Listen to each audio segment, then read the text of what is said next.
ஓம் ஸ்ரீ மாத்ரே நமக. ஸ்ரீ குருபியோ நமக.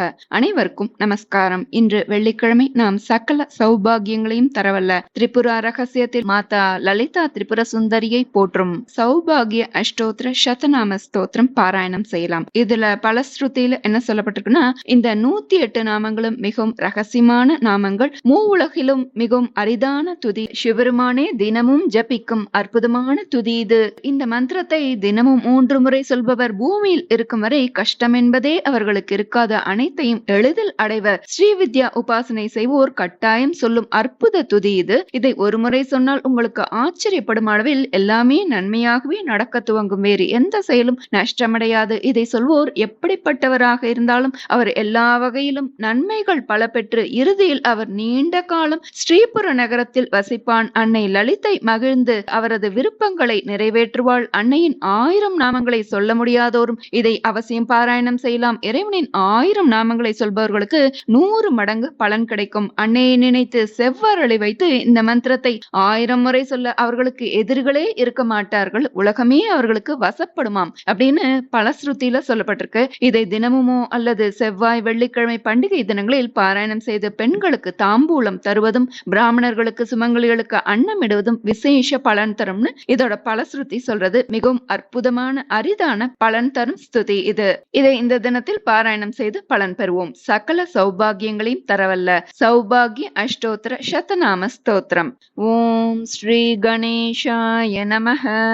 ஸ்ரீ லலிதா திரிபுர சுந்தர்யை நமஹ. திரிபுராம்பிகாயை நமஹ. दत्तात्रेयेन कृतं सौभाग्य अष्टोत्तर शतनाम स्तोत्रोपदेश वर्णनम् निशम्यैतज्जामदग्न्यो माहात्म्यं सर्वतोदिकं स्तोत्रस्य भूयः पप्रच्छ दत्तात्रेयं गुरुतमम् भगवन् त्वन्मुखाम्बोज निर्गमत्वाक्सुधारसं पिबत श्रोतमुखतो वर्धतेऽनुक्षणं तृषा अष्टोत्तरशतं नाम्नां श्रीदेव्या यत्प्रसादतः कामः सम्प्राप्तवान् लोके सौभाग्यं सर्वमोहनं सौभाग्यविद्यावर्णानामुद्धारो यत्र संस्थितः तत्समाचक्ष्व भगवन् कृपया मयि सेवके निशम्यैवं भार्गवोक्तिं दत्तात्रेयो दयानिधिः प्रोवाच भार्गवं रामं मधुराक्षरपूर्वकं शृणु भार्गव यत्पृष्टं नाम्नामष्टोत्तरं शतं श्रीविद्यावर्णरत्नानां निदानमिव संस्थितं श्रीदेव्या बहुधा सन्ति नामानि शृणु भार्गव सहस्रशतसङ्ख्यानि पुराणेष्वागमेषु च तेषु सारतमं ह्येतत् सौभाग्याष्टोत्तरात्मकं यदुवाच शिवः पूर्वं भवान्यै बहुधार्तितः सौभाग्याष्टोत्तरशतनामस्तोत्रस्य भार्गव ऋषिरुक्तः शिवश्चन्दोऽनुष्टुप् श्रीललिताम्बिका देवता विन्यसेत्कूटत्रयेनावर्त्य सर्वतः ध्यात्वा सम्पूज्य मनसा स्तोत्रमेतदुदीरयेत्. ओम श्री त्रिपुराम्बिकायै नमः. ओम श्री त्रिपुराम्बिकायै नमः.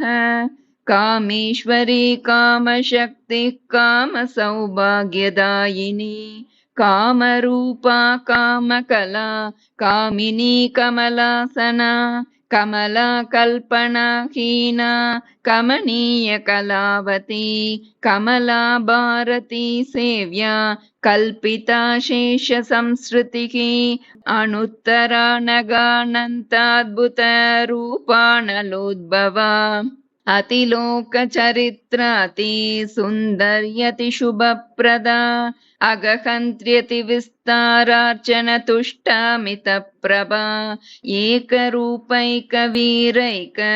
नाथैकान्तार्चनप्रिया एकैकभावतुष्टैकरसैकान्तजनप्रिया येदमानप्रभावैदद्भक्तपातकनाशिनी येलामोदमुखैनोद्रीशक्रायुधसमस्थितिः ईहा शून्येप्सितेशादि सेव्येषा नवराङ्गणा ईश्वराज्ञापिकेकार भाव्येप्सितफलप्रदा ईशानेति हरेक्षेषदरुणाक्षीश्वरेश्वरी ललिता ललनारूपा लयहीना लसत्तनुः लय सर्वा लयक्षोणिर्लयकर्णी लयात्मिका लगिमा लघुमद्याड्या ललमाना लघुद्रुता हयारूढा हता मित्रा हरकान्ता हरिस्तुता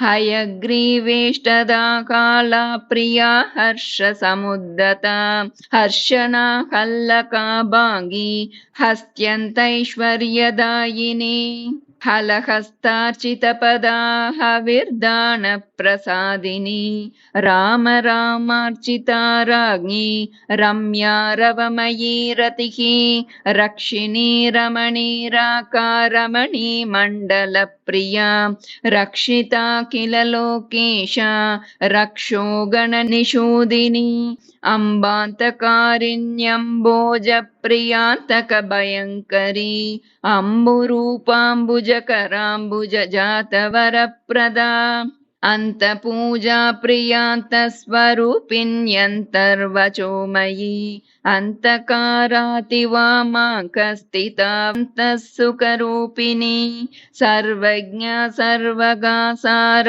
समासमसुखा सती सन्ततिः सन्तता सोमा सर्वा साङ्ख्या सनातनी एतत्ते कथितं रामनाम्नामष्टोत्तरं शतम् अतिगोप्यमिदं नाम्नः सर्वतः सारमुद्धृतम् एतस्य सदृशं स्तोत्रं त्रिषु लोकेषु दुर्लभम् अप्राकश्यमभक्तानां पुरतो देवताद्विषाम् एतत् सदाशिवो नित्यं पठन्त्यन्ये हरादयः एतत् प्रभावात् कन्दर्पस्त्रैलोक्यं जयति क्षणात् सौभाग्याष्टोत्तरशतनामस्तोत्रं मनोहरं यस्त्रिसन्ध्यं पठेन्नित्यं न तस्य भुवि दुर्लभम् श्रीविद्योपासनवतामेतदावश्यकं मतं